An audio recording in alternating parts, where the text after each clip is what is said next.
பக்கோடா செய்கிறது பார்த்திங்கன்னா முட்டைக்கோசு நல்லா இந்த சின்ன முட்டைக்கோஸில் ஒரு முட்டைக்கோஸ் பார்த்திங்கன்னா நல்லா பொடியாக வந்து கட் பண்ணி எடுத்திருக்கேன். இப்போ ஒரு சின்ன மிக்ஸி ஜாரில் பச்சை மிளகா பார்த்திங்கன்னா இந்த பக்கோடாவுக்கு தகுந்த அளவுக்கு காரத்துக்கு தகுந்த அளவுக்கு சேர்த்துக்கோங்க. நான் வந்து இன்றைக்கி 5 பச்சை மிளகா,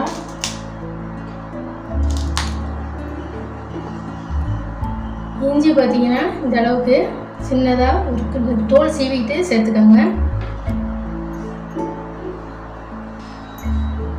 இது கூடவே சோம்பு 1 ஸ்பூன் அளவுக்கு சோம்பு சேர்த்து இதை வந்து 1-2 குறைன்னு அரைச்சிட்டு வந்துடலாம்.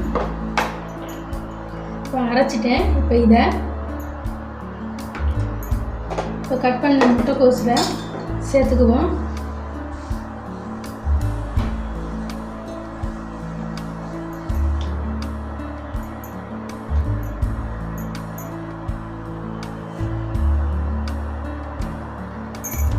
கூட பார்த்தீங்கன்னா ஒரு பெரிய வெங்காயத்தை பொடிசாக கட் பண்ணியிருக்கேன், அதையும் சேர்த்துக்கலாம்.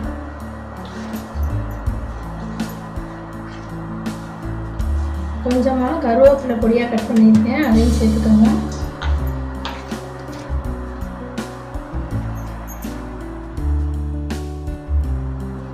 இப்போ இதுக்கு தேவையான உப்புத்தூள் சேர்த்துக்குவோம்.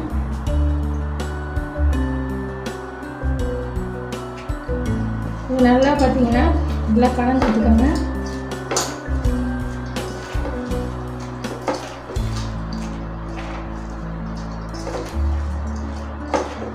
அந்த வெங்காயத்தில் உள்ள தண்ணி பார்த்தீங்கன்னா நல்லா வெளியில் வரும். இப்படி நல்லா பிசைஞ்சு நல்லா கலந்துட்டுக்கோங்க. நல்லா கலந்துட்டேன். இப்போ இது கூட பார்த்தீங்கன்னா கடலை மாவு சேர்த்துக்கலாம்.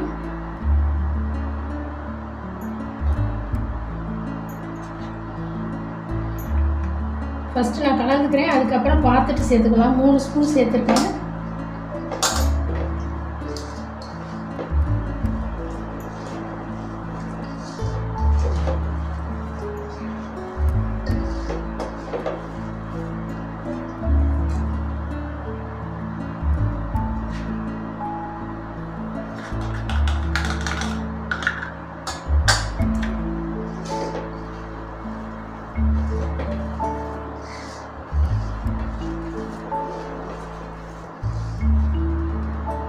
கூடவே அரிசி மாவு சேர்த்துக்குவோம்.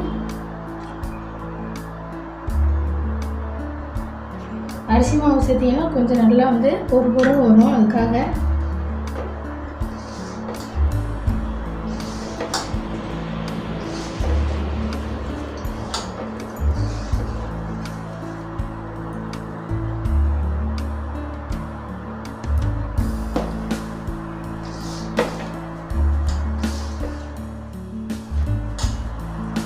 லைட்டாக கொஞ்சமாக தண்ணி தெளிச்சுக்குவோம்.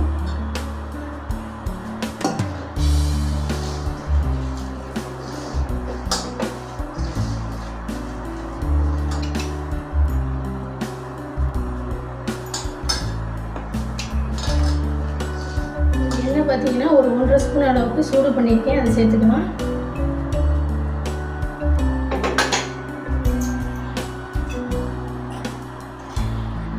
கூடவே ஒரு 1/4 ஸ்பூன் அளவுக்கு சமையல் சோடா சேர்த்துக்கோங்க.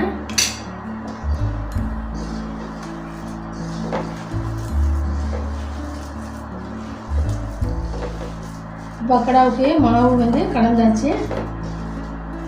எடுத்து போட்டோம்னா இந்த மாதிரி இருக்கணும். இப்போ ரெடி பண்ண மாவை வந்து எண்ணெய் பார்த்தீங்கன்னா அடுப்பில் எண்ணெய் சேர்த்து நல்லா சூடு பண்ணியிருக்கேன். இதுக்கு எண்ணெய் நல்லா சூடாக இருக்கணும். கொஞ்சம் மாவு எடுத்து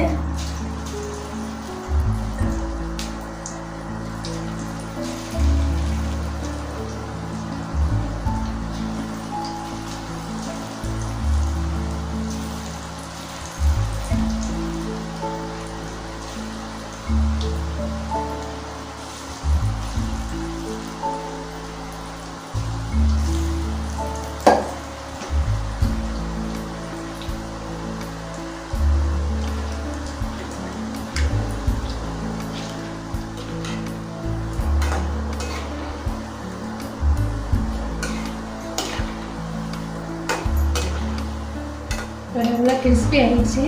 இப்போ இதை நம்ம எடுத்துருவோம்.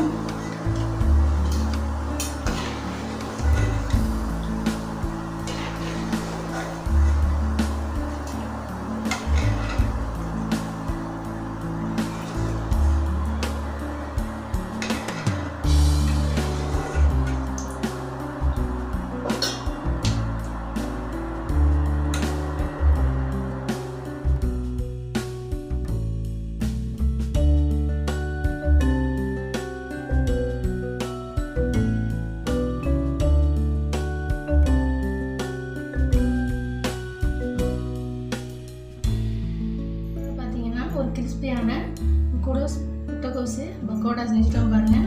இது சாப்பிட்றது ரொம்ப டேஸ்ட்டாக இருக்கும். எவ்வளோ கிறிஸ்பியாக இருக்குது பாருங்கள்.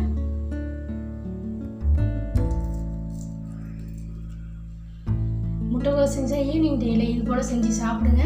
இந்த வீடியோ பிடிச்ச லைக் பண்ணுங்கள். ER Creations சேனலுக்கு சப்ஸ்கிரைப் பண்ணுங்கள், ஷேர் பண்ணுங்கள், கமெண்ட் பண்ணுங்கள். அடுத்த ரெசிபியோடு பார்க்குறேன். தேங்க்ஸ் ஃபார் வாட்சிங்.